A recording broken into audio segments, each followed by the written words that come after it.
गुरु तेग बहादुर के 350वें शहीदी समागम शताब्दी वर्ष के अवसर पर 28 फरवरी व 1 मार्च 2026 को कारघर में भव्य कार्यक्रम का आयोजन किया। इस कार्यक्रम में प्रधानमंत्री नरेंद्र मोदी और केंद्रीय गृह मंत्री अमित शाह उपस्थित रहेंगे। 5 सेहून अधिक फातुक पुलिस तैनात। गुरु तेग बहादुर के 350वें शहीदी समागम शताब्दी वर्ष के अवसर पर नवी मुंबई में भव्य समारोह का आयोजन किया गया। इस कार्यक्रम में प्रधानमंत्री नरेंद्र मोदी और केंद्रीय गृह मंत्री अमित शाह उपस्थित रहे। नवी मुंबई में आयोजित कार्यक्रम में केंद्रीय गृह मंत्री अमित शाह ने सिखों के 9वें गुरु तेग बहादुर को श्रद्धांजलि अर्पित करते हुए कहा कि उनका बलिदान भारतीय इतिहास का एक महान अध्याय है।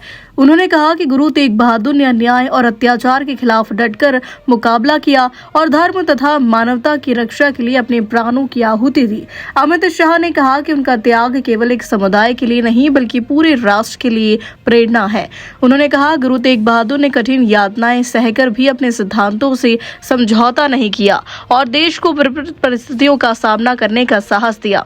शाह ने कहा कि आज भी उनका जीवन और बलिदान हमें सत्य, धर्म और मानवाधिकारों की रक्षा के लिए खड़े होने की प्रेरणा देता है और देश हमेशा उनके योगदान का ऋणी रहेगा। और न केवल संगत के लोग, पूरा भारत और विश्व भर में सनातन धर्म के सभी अनुयायी कृतज्ञता व्यक्त करते हैं गुरु तेग बहादुर जी पर।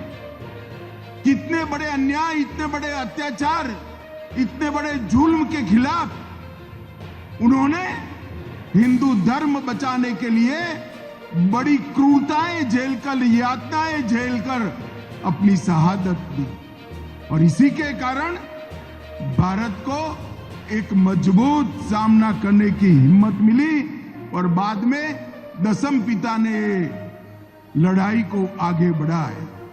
इसीलिए दशम पिता ने कहा धर्म हेत सका जी ने किया, शीश दिया पर सिरार न दिया। इसका अर्थ है अपने शीश का त्याग कर दिया, बलिदान दिया, मगर कभी अपने धर्म और सिद्धांत के साथ समझौता नहीं। और यही सिख गुरुओं की परंपरा आगे जाकर पूरे भारत का आधार बनी। सिख परंपरा का मूल एकता, बंधुत्व, समावेश और वीरता रहा और गुरु ग्रंथ साहिब में इसी समावेश तत्व को उन्होंने समावेश किया।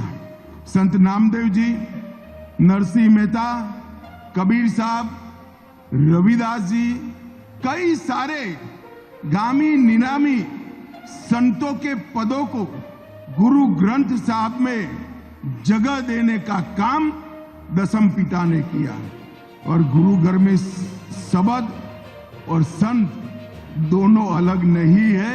यही सिख परिवार की साझी आत्मा है। और आज मैं महाराष्ट्र सरकार और देवेंद्र फडणवीस और दोनों उप मुख्यमंत्रियों को बहुत बहुत अभिनंदन देना चाहता हूं कि सालों के बाद वंजारा समाज, वारकरी परंपरा, सिंधी समाज, सिकलीकर समाज, लबाना समाज, मोहियाल समाज, वाल्मीकि समाज और उदासीन परंपरा को फिर से एक बार गुरु साहब के साथ जोड़ने का आपने काम किया है। देश भर में कार्यक्रम हुए, परंतु ये सारी परंपराओं को फिर से गुरु तेग बहादुर जी के साथ जोड़ने का काम महाराष्ट्र सरकार ने किया है। संगत से मेरा अनुरोध है कि एक बार जयकारा लगाकर महाराष्ट्र सरकार के इस प्रयास का हम समर्थन करें।